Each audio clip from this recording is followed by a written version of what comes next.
ഭക്ഷ്യയോഗ്യമല്ലാത്ത ചില ജീവികളെ നാം പരിചയപ്പെടുത്തി.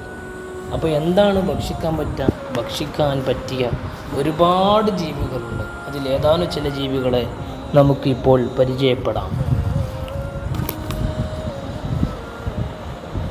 ആട്, മാട്, ഒട്ടകം, അൻആം, ഇതിലൊക്കെ ഭക്ഷിക്കാം. ആട്, മാട്, ഒട്ടകം.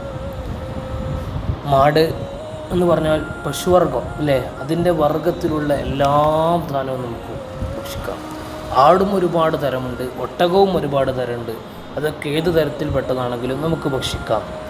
അതുപോലെ മാൻപേട ഭക്ഷിക്കാം, മുയൽ അതിനെ ഭക്ഷിക്കാം. പിന്നെ വനആമത്ത്, ഒട്ടക പക്ഷി, അതിനെ ഭക്ഷിക്കാം. താറാവ് അതിനെ ഭക്ഷിക്കാം. കോഴി ഭക്ഷിക്കാം. പ്രാവ്, ഹമ്മാം, പ്രാവ് തിന്നാൻ പറ്റിയ ജീവിയാണ്. കാട, കുരുവി, പൈങ്കിളി ഇതൊക്കെ തിന്നാൻ പറ്റിയ ജീവിയാണ്. വസ്സമക് ഹലാലുൻ മഅകൂലുൻ, മീൻ അത് തിന്നാൻ പറ്റിയ ജീവിയാണ്. ചത്താലും തിന്നാൻ പറ്റിയൊരു ജീവിയാണ് മീൻ. ചത്താലും നജസല്ലാത്ത 3 ജീവികളുണ്ട്.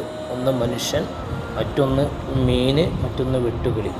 ഇത് ചത്താലും തിന്നാൻ പറ്റിയ ഒരു ജീവിയാണ് മീൻ. കടലിലെ മീൻ വളരെ നല്ല ജീവിയാണ്, തിന്നാൻ പറ്റുന്ന ഏറ്റവും പ്രധാനപ്പെട്ട ജീവിയാണ്, ഭക്ഷിക്കാൻ പറ്റും. അതുപോലെ തന്നെ ഭക്ഷിക്കാൻ പറ്റിയ ജീവിയാണ് അണ്ണാൻ. തുർക്കിക്കൂരൻ ഭക്ഷിക്കാൻ പറ്റിയ ഒന്നാണ്. ലബ്ബ്, ഉടുമ്പ് ഭക്ഷിക്കാൻ പറ്റും. നബി സല്ലല്ലാഹു അലൈഹി വസല്ലമ തങ്ങളുടെ അടുത്ത് സ്വഹാബത്ത് ഉടുമ്പ് കൊടുത്തയച്ചു. ഉടുമ്പ് തിന്നാൻ വേണ്ടി വിളിച്ചു. നബി തങ്ങൾ പറഞ്ഞു, എനിക്ക് വേണ്ട, നിങ്ങൾ കഴിച്ചോളി എന്ന് പറഞ്ഞു. എനിക്ക് വേണ്ട, നിങ്ങൾ കഴിച്ചോളി എന്ന് പറഞ്ഞപ്പോൾ പല സ്വഹാബികളും അത് കഴിച്ചിട്ടുണ്ട്. നബി സല്ലല്ലാഹു അലൈഹി വസല്ലം തങ്ങൾ കഴിച്ചിട്ടില്ല. ഉടുമ്പ് ഭക്ഷിക്കാൻ പറ്റിയ ജീവിയാണ്. അതുപോലെ തന്നെ വൻവാത്ത് ഭക്ഷിക്കാൻ പറ്റിയ ജീവിയാണ്. താറാവ് ഭക്ഷിക്കാൻ പറ്റിയ ജീവി, നേരത്തെ പറഞ്ഞല്ലോ. കൊക്ക്, തിത്തിരപക്ഷി, ഇതൊക്കെ തിന്നാൻ പറ്റിയ ജീവിയാണ്. ഇതൊക്കെ തിന്നാൻ പറ്റിയ ജീവികളുടെ ഒരു പ്രധാനപ്പെട്ട ഐറ്റമാണ് പറഞ്ഞത്. ഇതിൻ്റെ ഒക്കെ ഭാഗങ്ങളായിട്ട് അങ്ങോട്ടും ഇങ്ങോട്ടും ഉണ്ട്, ഐറ്റംസുകൾ ഒരുപാടുണ്ടാവും. അതിൻ്റെ പ്രധാന പേരുകൾ മാത്രം പറഞ്ഞാൽ ഓരോന്നിലും ഉണ്ടാവും വ്യത്യസ്തങ്ങളായ ഐറ്റംസ്. ഓരോ നാട്ടിലും ഒരുപാട് പേരുള്ളതുണ്ടാവും. കോഴി, കാടൊക്കെ ഒരുപാട് ഐറ്റം ഉണ്ട്. അതെല്ലാം ഭക്ഷിക്കാം. ഏത് കോഴിയാണെങ്കിലും ഏത് കാടയാണെങ്കിലും ഭക്ഷിക്കാം. പിന്നെ അതുപോലെ ഹലാലായതൊന്നും ഭക്ഷിക്കുക,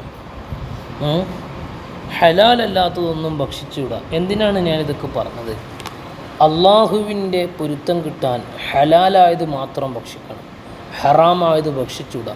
അതൊക്കെ വളരെ കൃത്യതയോടുകൂടി നോക്കി നടക്കുന്നവരാണ് മുസ്ലിമീങ്ങൾ. അതുകൊണ്ട് മുസ്ലിമീങ്ങൾക്ക് ഈ തിന്നാൻ പറ്റിയതും തിന്നാൻ പറ്റാത്തതുമായ വിഷയങ്ങൾ വളരെ പ്രധാനപ്പെട്ടത് തന്നെയാണ്. അതിന് യാതൊരു സംശയവും ഇല്ല.